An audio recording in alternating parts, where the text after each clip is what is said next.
Vamos ver como lida com meus canhões.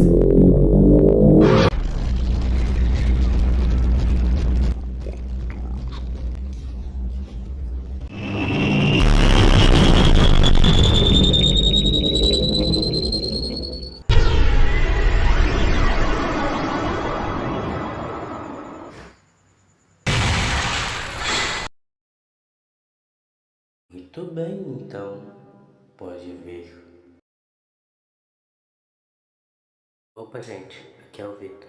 Espero que vocês tenham gostado e relaxa, ainda não acabou. Mas eu queria a palavra de vocês. Vocês acham que eu devo continuar? Eu vou fazer uma votação. Se vocês querem que eu continue, vota no sim. Se vocês querem que isso acabe de uma vez, vota no não. E é isso.